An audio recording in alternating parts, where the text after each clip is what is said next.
Ayan. Magandang gabi mga idol. Nakikain ako rito.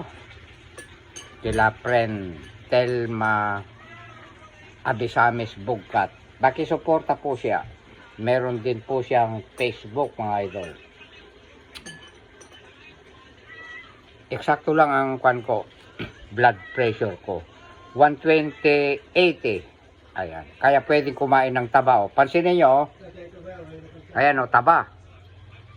Taba po ito ng pork. Tapos wings. Tagalogin mo. Pakpak ng manok. Ayan. Dalawa yan.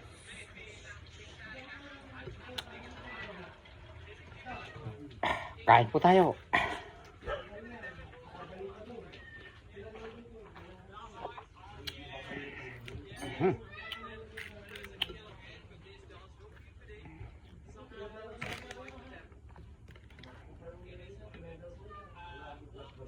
Konti na lang po yung lilinisin kong utang ko. Ayan. Doon na lang po sa bukid. Walang 500.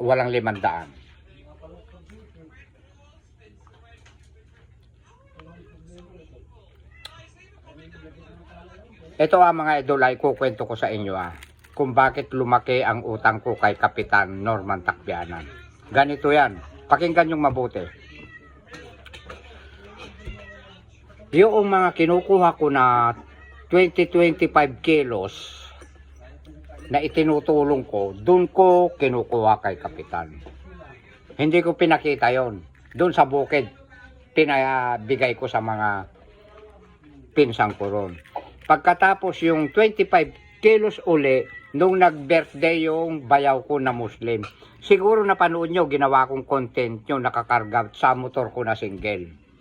Pagkatapos, doon ako kumukuha ako ng 2,000, 1,500, panggasolina ko, at ando doon na rin yung mga grocery, dilata, kape, itlog, sardinas, pinapaulam ko yan sa mga pusa ko, aso ko.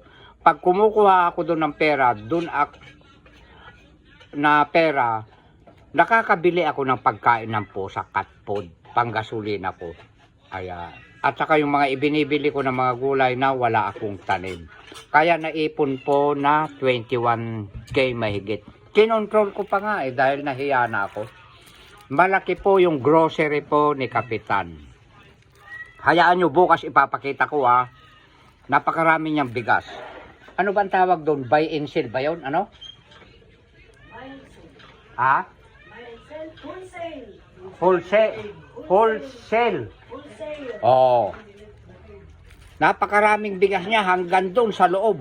Ipapakita ko bukas. Abe, din pasuyo nga po.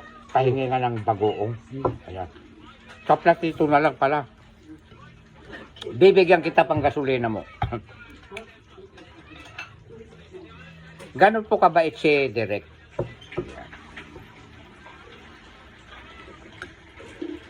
Ayan. Okay na. Thank you At saka yung mga may tricycle, nagpapasada ng mga tricycle. Pag tinawag akong idol, direct, inaabutan ko yan ng 100 pang gasolina nila. Totoo yan, maniwala man kayo o hindi, nasa sa inyo na po yan. Galing po yun na utang ko kay kapag kumukuha ako ng 3K, 2K. Kontrolado pa yon.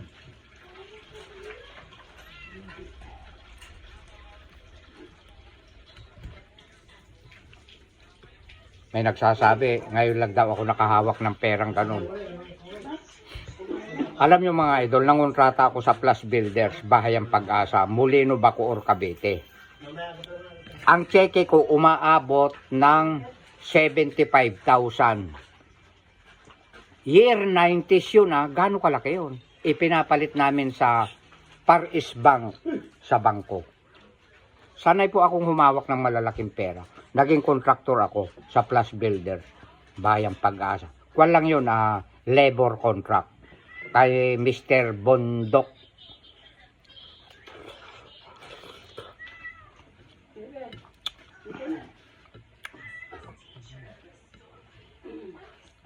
Tapos ka na ulit?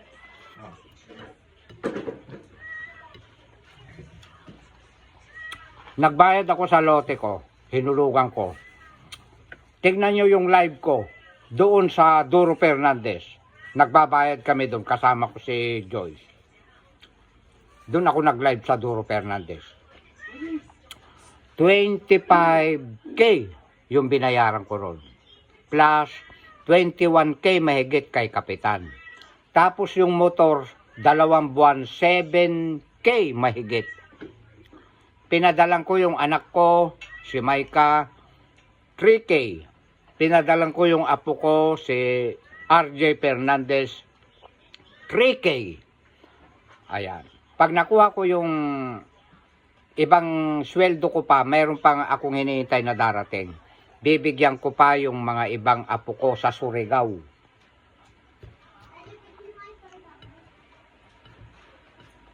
Understand?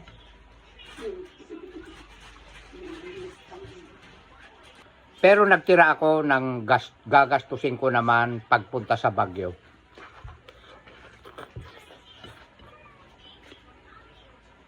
Humahawak ako malalaking pera dahil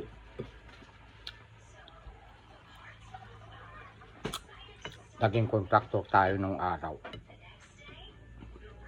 Ito pa po ang lahat po ng mga kasalanan sa una, kapag ka po pinagsisihan mo na, mapapatawad tayo ni Lord.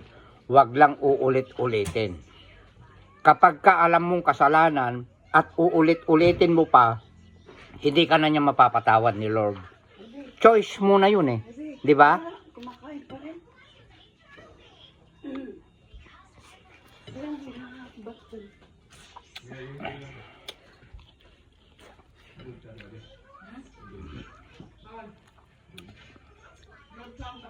Hindi ako galit. Nililinaw ko lang. Dahil napakarami kong nababasang mga comment nyo. Kasi, kung wala kayo ng mga letter, hindi madadagdagan ng viewers. Kaya sama-sama tayo sa social media. Understand? Napapa-English ako. Taba ng pork. Tagalogin mo, baboy.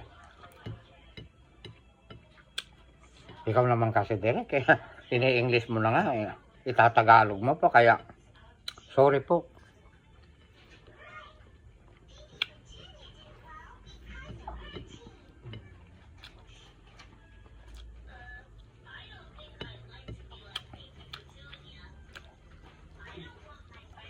Nagmahal na pala ang manok. Akala ko 270. 400 na pala. 400 na. 400 na. Kasi 100 na lang yung dumating na sukli ko. May taba pa. May taba pa. Mm. Doon pala, sabi ko kasi sa kanya, kay Abe Edwin, magpagasolina ka, sabi ko. Napakabilis. Pinultang niya yata Full tank. Dahil dati nang may karga, no? Dati Kaya may na karga full yun. tank. Tumatapon na Ka na taga ring aro din. Uy.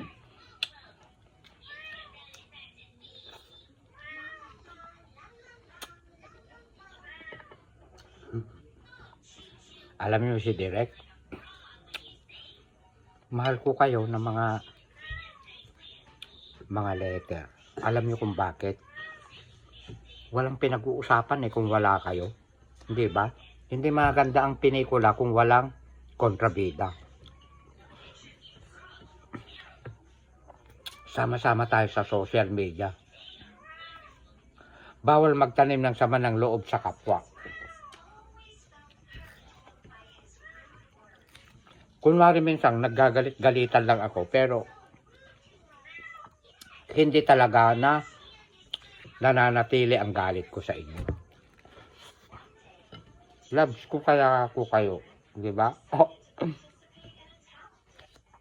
Peace na tayo. Nagbabiral ang mga videos ko na i-upload kung pinagkakaguluhan nyo ako. Ayan. Pinag-aaway-awayan nyo ako kasi yung mga iba na mga concern sa akin, palagay ko nanginginig na rin siguro ng laman nila sa inyo. Kasi yung iba kasi hindi maganda mga approach nila.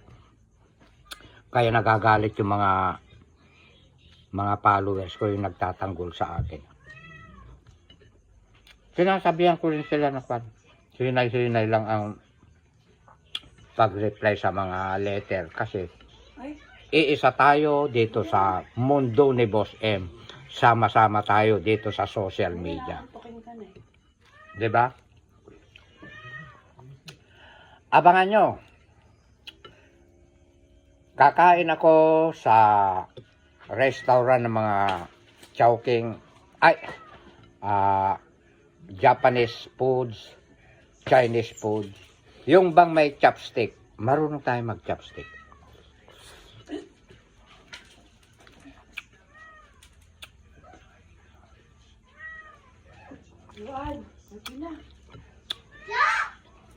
Naka, kalating ektarya yung sinandok ko, parang nabibitin pa ako ah.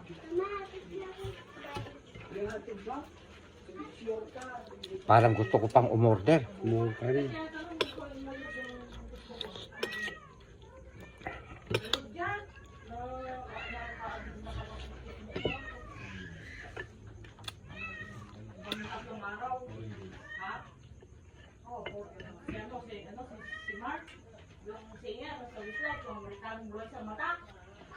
Igakwan na may basit.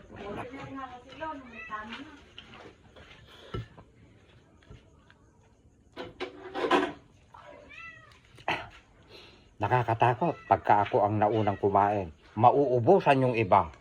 Sino pa ba hindi kumain? Ikaw na lang, tsaka ako.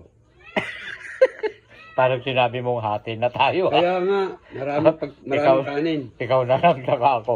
Apa? Ayan! Gabundok na naman. O, tama na. Baka.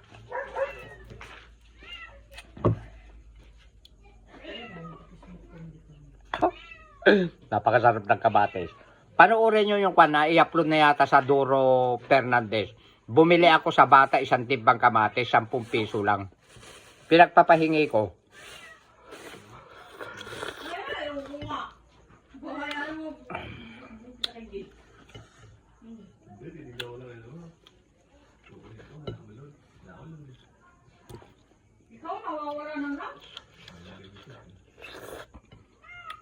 Ang sarap pala ng taba, paminsan-minsan, ano?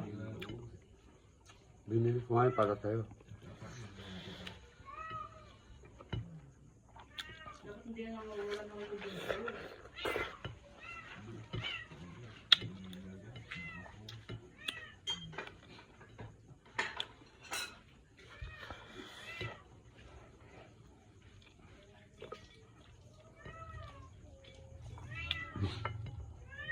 Oh.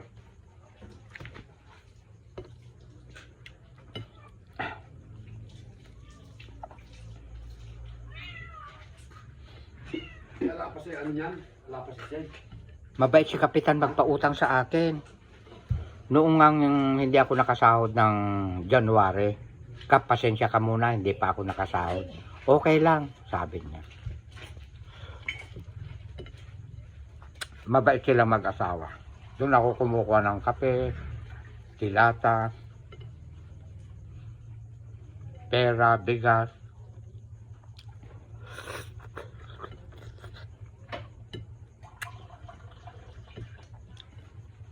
Malaki yung grocery niya, mga idol.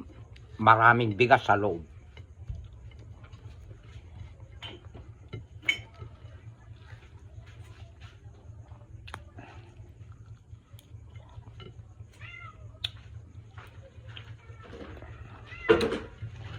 Nagtatrabaho pa ba?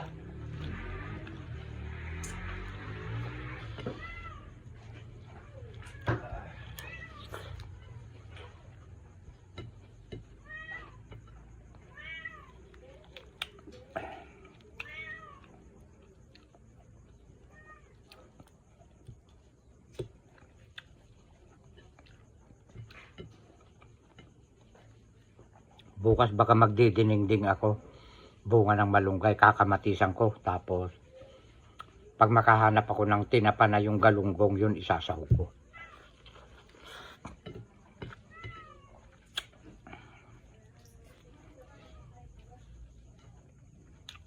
Huwag tayo masyadong nag-aaway.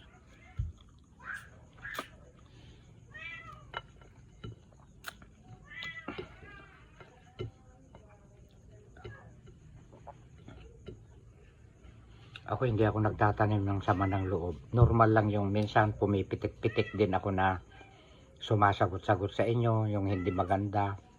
Pero hindi nangangahulugan na habang buhay na galit ako sa inyo. Kasi alam ko yan, dito sa laro sa mundo ni Meta, sama-sama tayo lahat sa social media.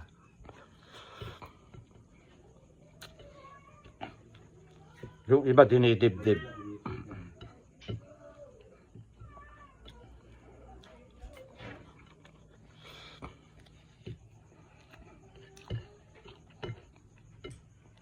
Pag dinidib mo na may sama ka, excuse me po, pag dinidib mo talaga na may sama ka ng loob, excuse me po, sa kapwa mo, hindi ka pagpapalain ni Lord. Ang galit natin sa isang kapwa, wag natin palulubugin ng araw. Mas masarap magpatawad, mga idol, kaysa magtanim tayo ng galit sa puso. Ayan.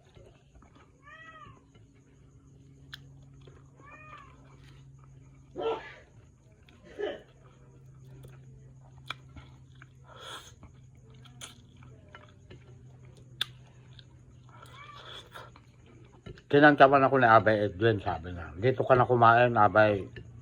Direct, sabi na. Bili tayo ng fried chicken. Namimiss ko ang fried chicken, sabi niya. O, sige, binigyan ko pambili. Magpagasolina ka na rin, kako. Ganun lang buhay. Give and take.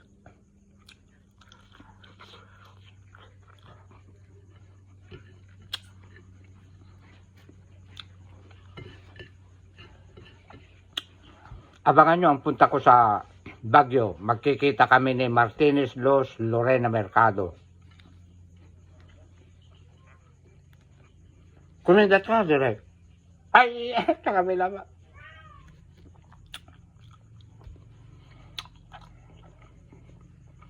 Naku, nalimutan ko na naman yung nagpapa-shout out. Napakarami nila. Bukas na lang po, ipapalista ko sa aking admin. Sorry po, tumatalsik yung kanin. Baka nasilip na naman.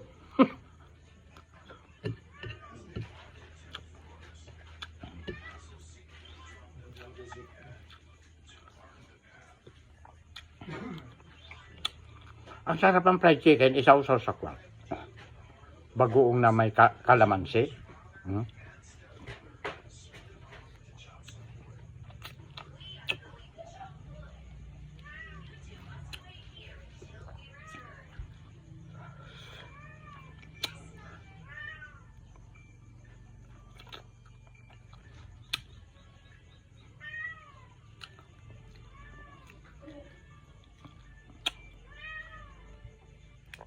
Susunod naman ang bibigyan ko yung mga anak ko, mga apo ko.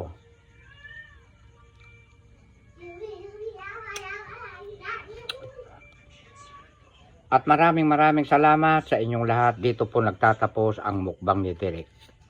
Huwag tayong masyadong nag-aaway. Laro lang ito. I love you all, mga idol. Ay, ikat mo na, Pogi.